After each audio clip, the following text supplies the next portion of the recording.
Let me begin by telling everybody in this room what you already know.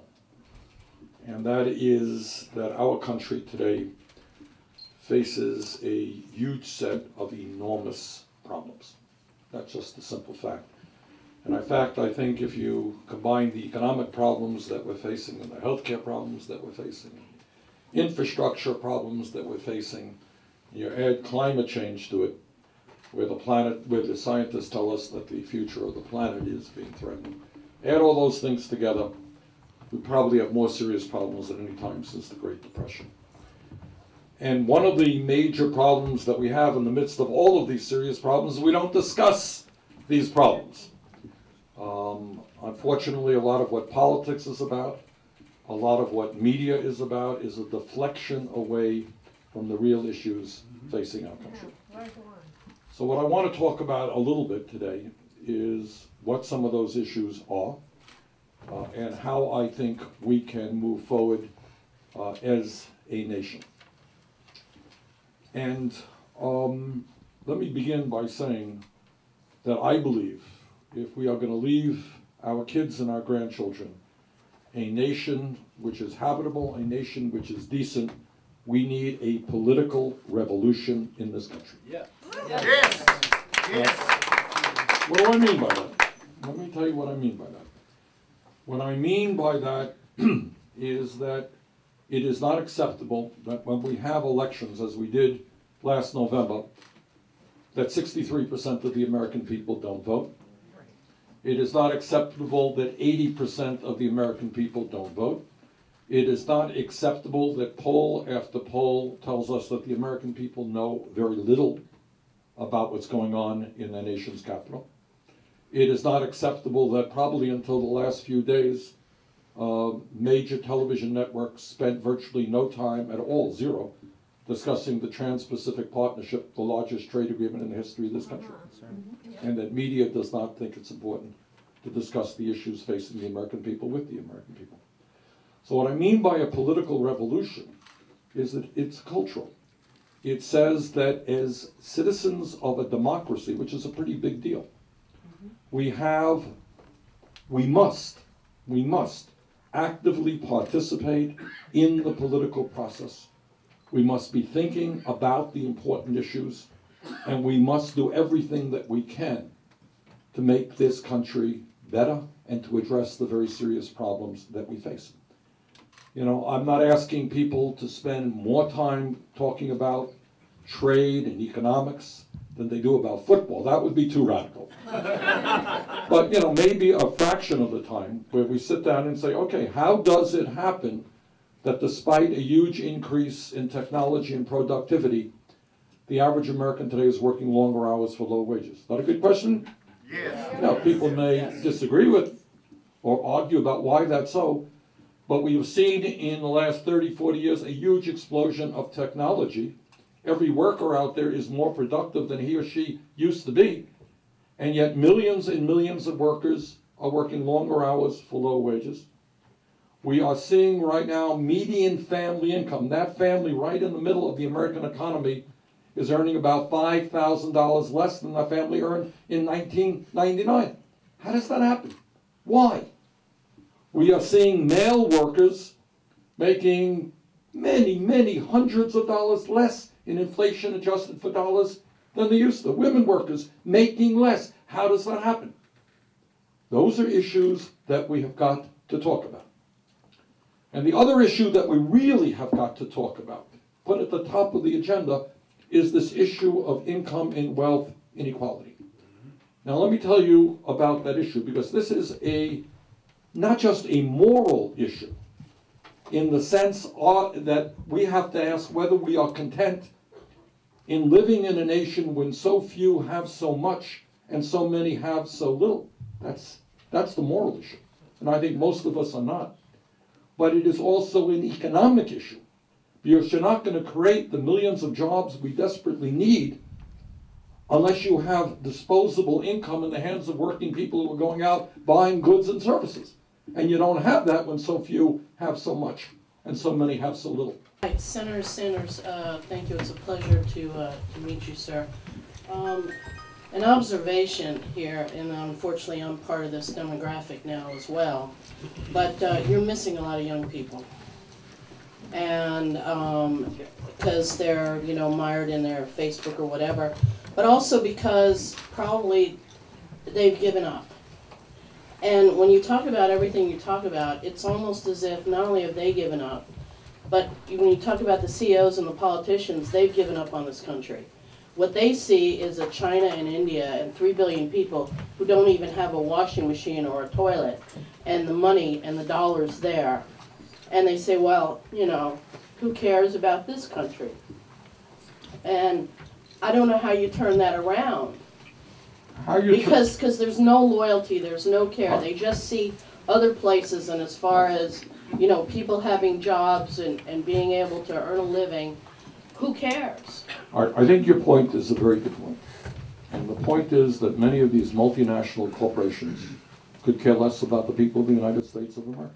That's right. Yeah. And what they have shown us in recent years is not only their willingness to shut down thousands and thousands of plants in New Hampshire, in Vermont, and all over this country and move abroad, they have also shown us that given the opportunity, they will do everything they can not to pay a nickel in taxes in this country. Yeah. We have just published a report that came out recently. Major corporation after major corporation after major corporation making billions of dollars in profits, not paying 1 cent in taxes in this country in terms of federal income taxes, because they've set up these phony front groups in the Cayman Islands and in Bermuda where the tax rate is 0. So you're right, and that takes us right to this Trans-Pacific Partnership Trade Agreement. That's what okay? I was about to say. Okay. That investor-state dispute section pretty much Right. says it all. Right. We don't give a damn about this country. Right. And I think clearly, you know, somebody was voted against NAFTA, CAFTA, permanent normal trade relations with China. Trust me, I'm going to lead the effort against this Trans-Pacific Partnership, which is a continuation of disastrous trade policies. Yeah. Okay, other questions or comments? Yes, sir. I just wanted to Be loud so they can hear you in the Sure. other room. I just wanted to thank you for coming to New Hampshire to talk to us. You know, a lot of the people who I've been talking to around New Hampshire, I live in Concord, a lot of people are not ready for Hillary and really want a solid progressive candidate who's going to really speak to their values. Now, that being said, as one of those young people who's mired in their Facebook, I can tell you a lot of young people are really aching for a candidate who wants to do 3 things. Demilitarize the police.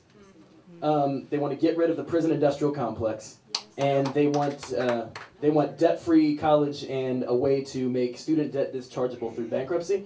If you were to stand up and do those things, I think a lot of those young people would really come out and support you. Well, we're going to do those 3 and many, many more. I would assume that some of them want decent jobs when they leave school too, right? Yeah.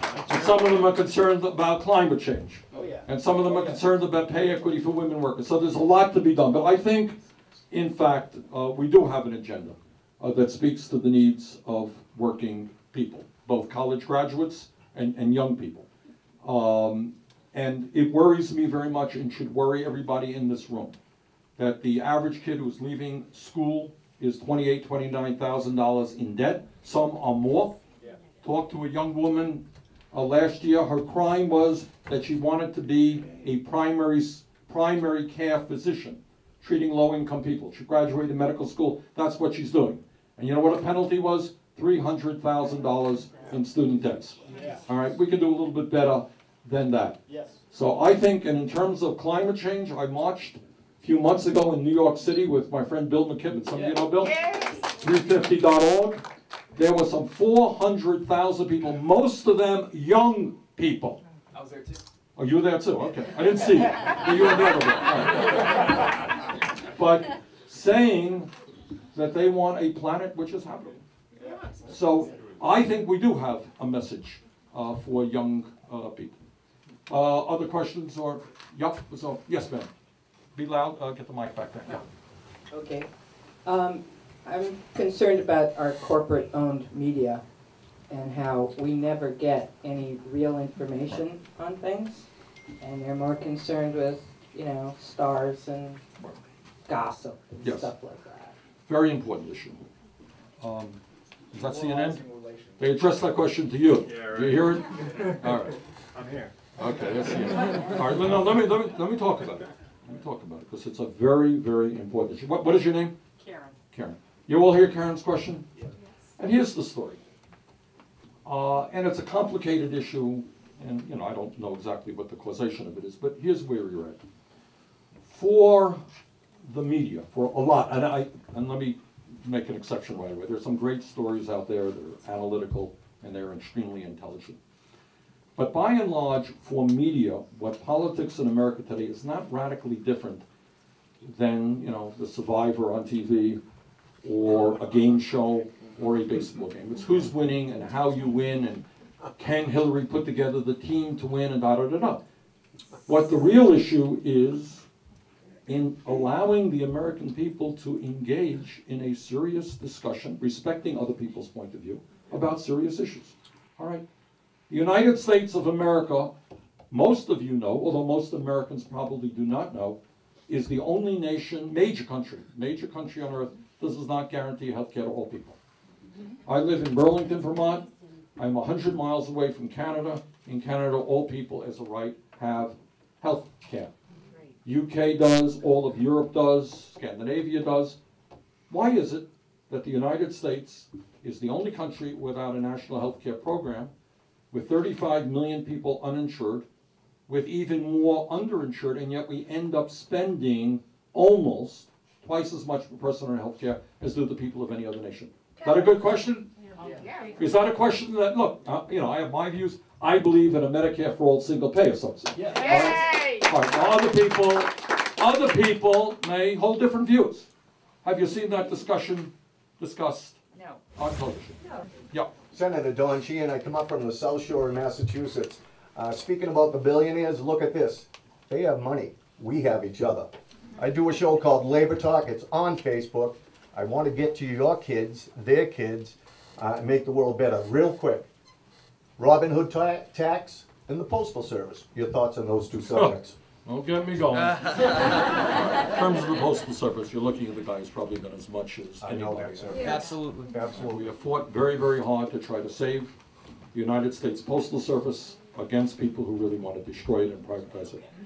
In one word, the Postal Services will shock everybody if you read newspaper reports. The Postal Service has made in the last several years an operating profit. All right? Not huge, I think it was $1 billion over a couple of years. But they're burdened with something that no other government agency or entity, private company in America is burdened with, and that is coming up with 75 years of future health care retiree benefits in a 10-year period. $5.5 billion every single year is an incredible yoke on their debt. That is the total cost. That is the total reason they are in financial problems. I just had a meeting on Thursday, and my suggestion is we get rid of that $5.5 billion. There's a lot of other things that we have to do, but we've got to save the U.S. Postal Service. It is terribly important for the American people. Yes, sir. Thank you. And your other point is maybe the most important point. The billionaires do have the money, but we have the people. And as the trade union movement historically has shown, that when people stand together, we can make real change. That's the story of the women's movement, story of the environmental movement, story of civil rights. And what we have got to do is bring our people together, make sure that they do not give up on the political process, and demand that the United States government starts working for ordinary people and not just billionaires.